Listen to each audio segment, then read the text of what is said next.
The National Association of Realtors is not out of the woods yet legally. A controversial policy called Clear Cooperation is set to go to trial by the Justice Department in late 2025.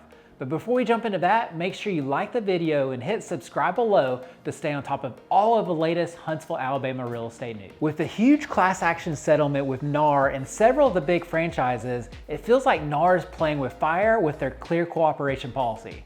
This is a policy that's come under heat by the Justice Department and has faced lawsuits in the past as well. Here locally, our team has fought these types of policies with our local real estate board through legal efforts, and eventually, unfortunately, had to make the decision that it was not worth the financial effort to fight the National Association of Realtors when they announced the Clear Cooperation policy, even though I felt that it was really a violation of the Sherman Antitrust Act. So what is Clear Cooperation policy? It's a policy that requires all home sellers to advertise their listing through the MLS within 1 business day of their agent publicly marketing their home. Public marketing is any marketing that multiple people can see at the same time. So for example, putting a sign out on a property, a for sale sign, sending an email out to multiple people at once, or any kind of online advertising would be considered public marketing and would fall under this Clear Cooperation policy. Now, there are pros to the policy, and I think they're primarily for buyers, and then also the MLSs as they want to protect their business, and of course the big portals like Zillow and Realtor.com. It helps ensure that all of the inventory is available in one place for all potential buyers to view.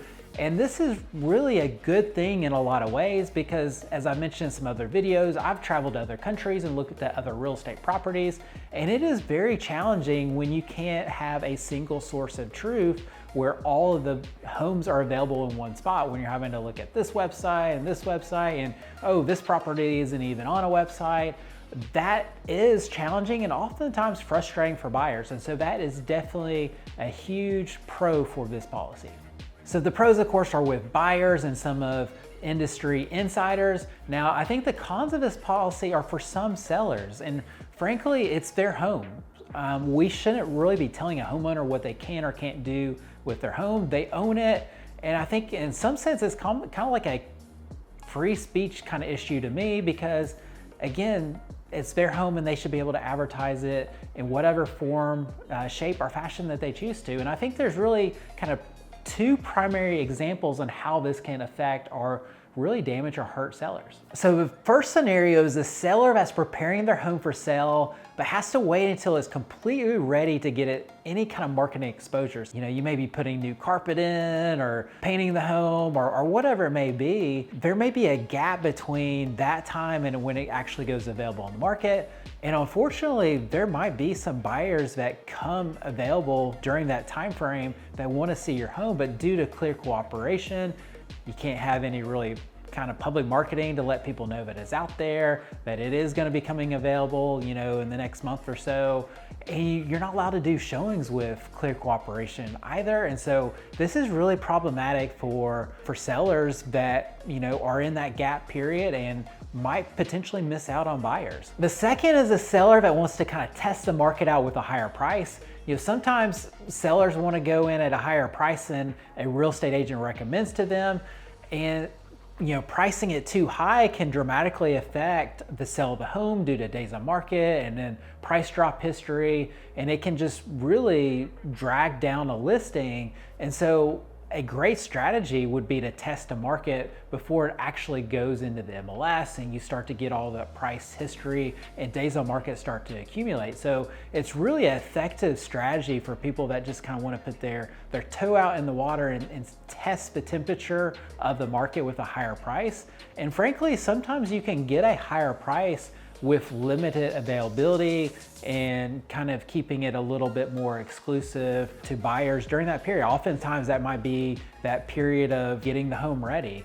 So that can be a strategy for sellers, and it can, and I have seen it affect sellers in terms of how much they get on a home. And it has definitely been a benefit to some sellers in the past when we're able to use that for home sellers. And so unfortunately with Clear Cooperation, those are 2 strategies that you're not able to take advantage of as a home seller due to the National Association of Realtors policy. So there's another con to this as well, is because if brokerages can actually use this as a marketing tool where they only focus on building their market share versus really focusing on the consumer or the seller and getting top price. And so some brokerages could use this in a negative way to build market share and not focus on getting the top price. Now, really the bottom line is I think this is a dangerous and anti-competitive policy for the National Association of Realtors, which is a trade organization, and they're forcing its members and the public to abide by rules that are not always in the best interest of their consumers. I just think it's a slippery slope. It clearly helps the National Association of Realtors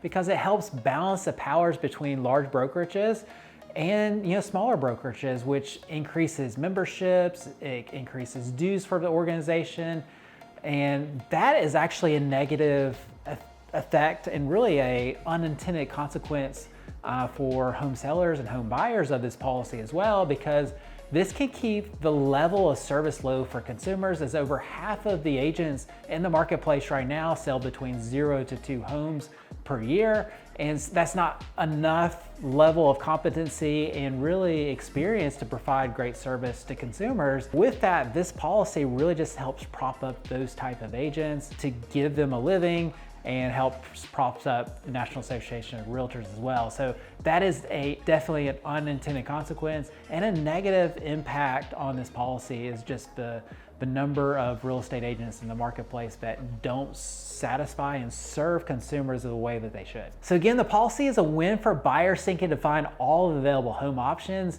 and I think that's a really big advantage and something that sets the United States apart from a lot of these other countries. But it also comes with a trade-off as well, because it gives these large tech companies a scale advantage versus some local real estate companies. So that's another negative, really unintended consequence of clear cooperation. So the bottom line is this is really a tough issue to balance, but with one lawsuit settlement on the books, I don't think the National Association of Realtors is really wise by flirting with another potential lawsuit from home sellers. And frankly, I don't feel the policy is in alignment with our Sherman Antitrust Act.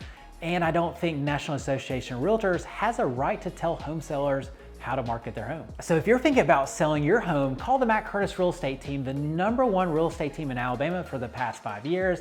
We've helped over 7,600 families buy and sell their homes, and we're the #1 reviewed real estate team in Alabama. Give us a call at 256-333-MOVE.